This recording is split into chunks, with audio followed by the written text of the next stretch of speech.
আজকে আমরা আপনাদের সামনে স্মৃতির কফিনে জীবন্ত প্রেম শিরোনামে একটি অসাধারণ গল্প শেয়ার করব।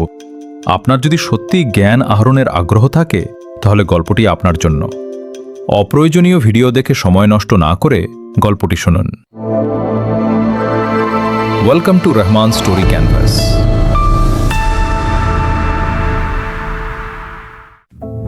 নতুনহাট বিকে উচ্চ বিদ্যালয় একটা ছোট্ট গ্রাম্য স্কুল, যেখানে সাধারণ স্বপ্ন নিয়ে বড় হয় অনেক কিশোর কিশোরী। সেই স্কুলেই পড়তো শামীম, শান্ত, ভদ্র আর স্বপ্নবাজ এক ছেলে। শামীমের জীবনে হঠাৎ করেই পরিবর্তন আসে যখন তার ক্লাসে আসে সাদিয়া, হাসি খুশি, সুন্দর আর পড়াশোনায় ভালো একটি মেয়ে। প্রথম দিন থেকেই শামীমের চোখে সাদিয়া আলাদা হয়ে ধরা দেয়। ধীরে ধীরে ক্লাসের ফাঁকে কথা বলা, একসাথে বসা, নোট শেয়ার করা, এসবের ভেতর দিয়েই তাদের মধ্যে তৈরি হয় এক নীরব ভালোবাসা। শামীম বুঝে যায় সে সাদিয়াকে মন থেকে ভালোবাসে, কিন্তু সে কখনো জোর করে কিছু বলেনি, শুধু দূর থেকে ভালোবেসে গেছে।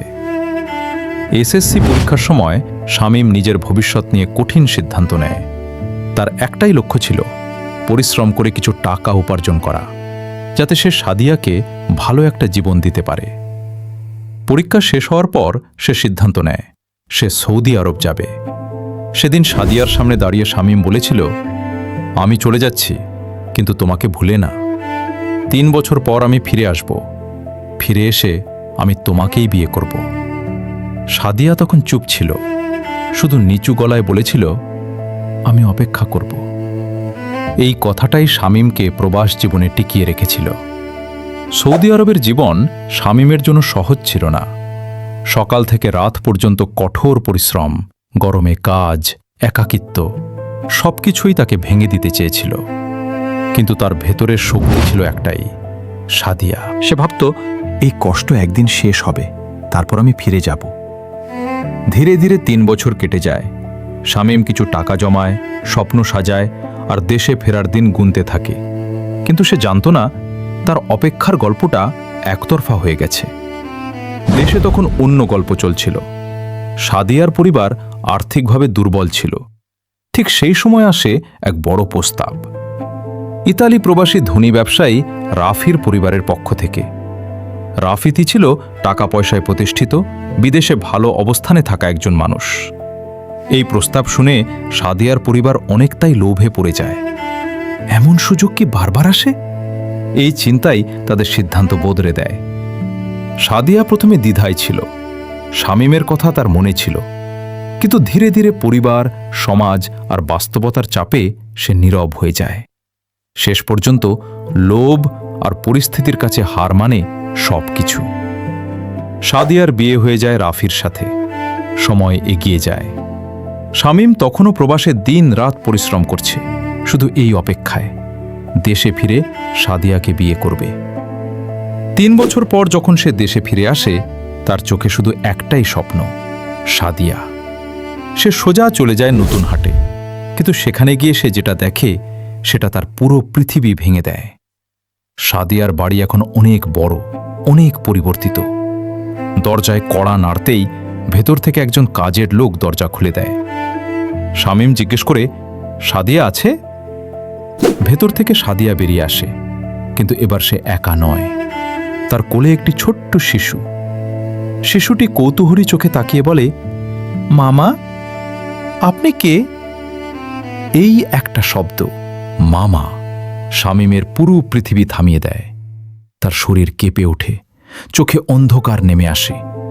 সে আর দাঁড়িয়ে থাকতে পারে না, মাটিতে পড়ে যায়। জ্ঞান ফিরলে সে নিজেকে ঘরে শুয়ে থাকতে দেখে।